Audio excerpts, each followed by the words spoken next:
Bismillahirrahmanirrahim. Elhamdülillahi Rabbil alemin. Vessalatu vesselamu ala seyyidil murselin. Estaizu billah. İnnellezîne âmenû ve amilussâlihâti seyec'alû lehumurrahmânu vudda. Sadakallâhul azîm. Ve kâle Resulullah sallallahu teâlâ aleyhi ve sellem: İnnallâhe izâ ahabbe abden da'a Cibril fekâle ya Cibril inni uhibbu fulânen feahibbehu. Sadaka Resulullah ve nebe'a Habibullah. Cemaat-i Müslümin, İhvan-ı Firkatın Fatihası, Nübüvvetin Fatimesi, İnsül Cinnin Efendisi Hz. Muhammed Mustafa sallallahu aleyhi ve sellemin ayak izlerine bağlı kalmayı, sünnetine ittiba etmeyi, oluşum sırrı, varlığın tek gayesi diyen bir âli Rabbani'nin huzurundayız. Kardeşlerim, kendisini yetiştiren hocaların ifadesiyle Boğaz Köprüsü'nde iğne ucu kadar bir çatlak olsa bütün hocalar oradan geçmeye fetva verseler bu Mahmud asla oradan geçmeye fetva vermez diyerek dinini tavizsiz yaşadığına dair hakkında şehadet edilen birisi o.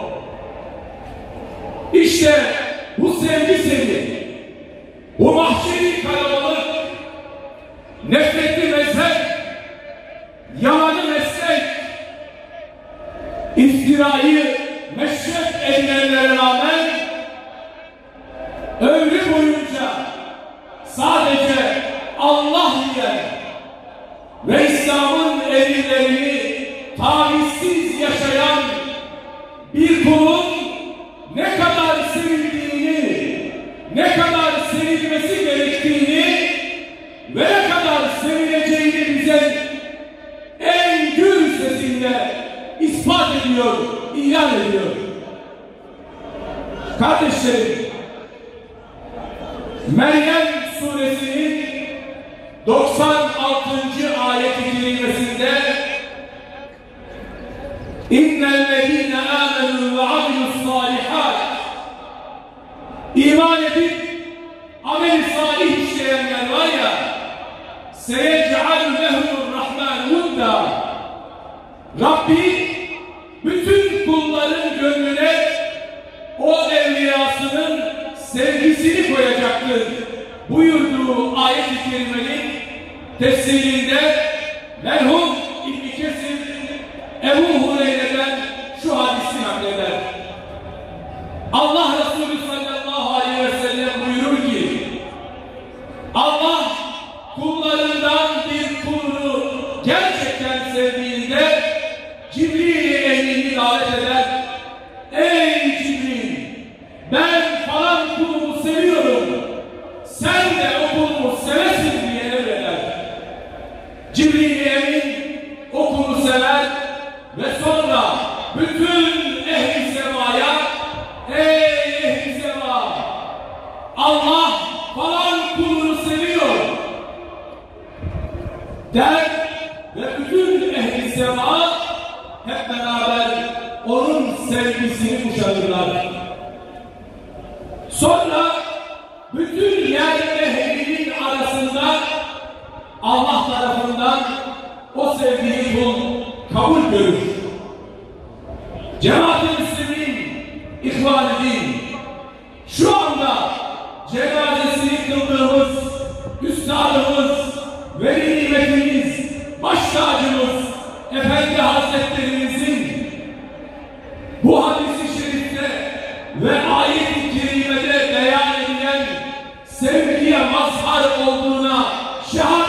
misiniz?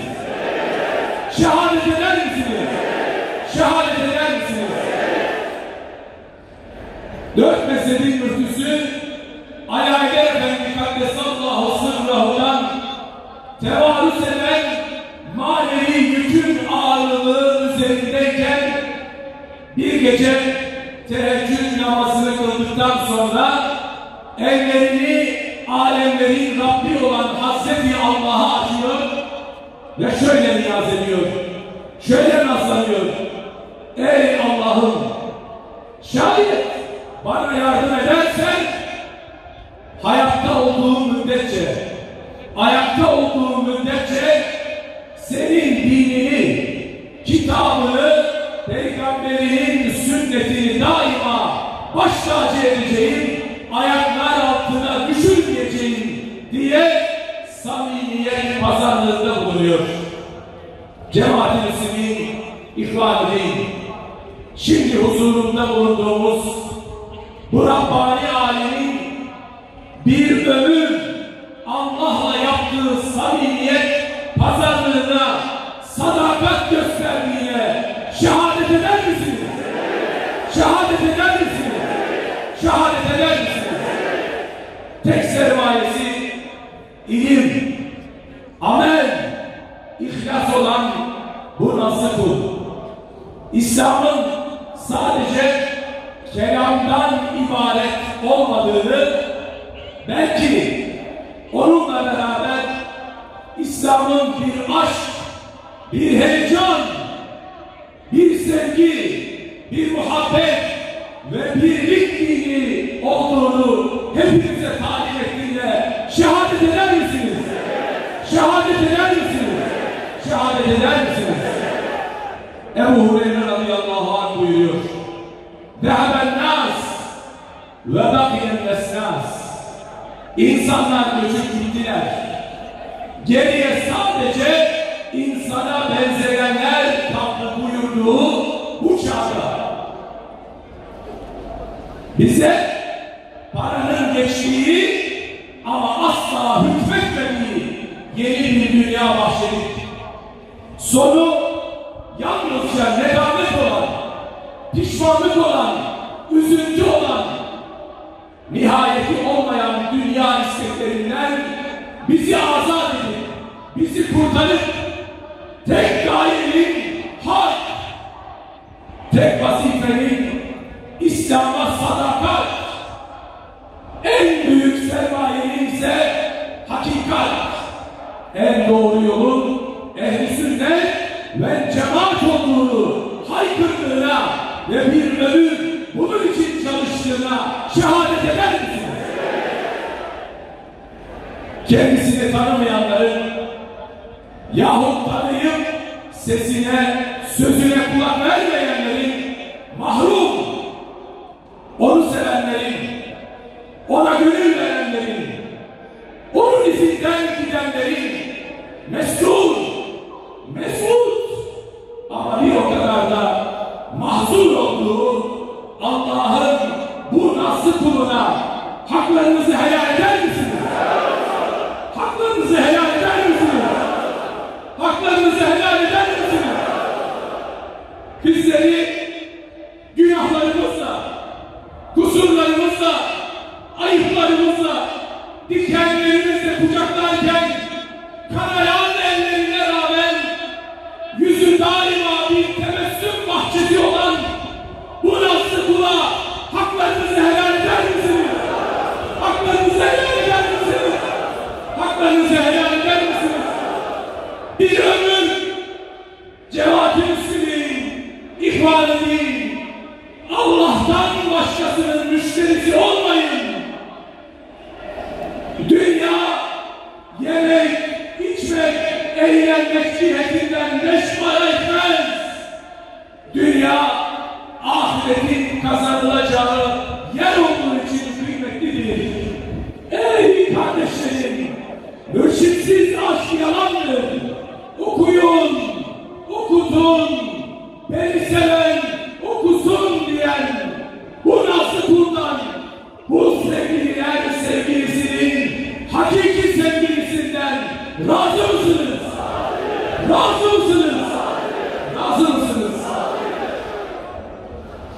Allah şehadetlerinizi, helalliğinizi kabul eylesin. Cenab-ı Hak hepimizi başta Peygamberimiz Aleyhisselatü Vesselam'ın, bütün Peygamber Aleyhisselam'ın, şühedanın, sülihanın, Sultan Fatih'in, Ebu Ensari'nin ve salihlerin şefaatine mazhar eylesin. Cenab-ı Hak sevdiklerinin iltifatına bizleri muhatap eylesin. Allah sevdiklerinin dünyada yolundan, ahirette yanından bizleri ayırmasın.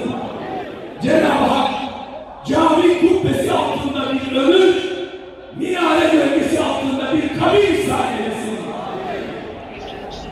Levin vasfına sultanım, dehan aşık, zevan aşık,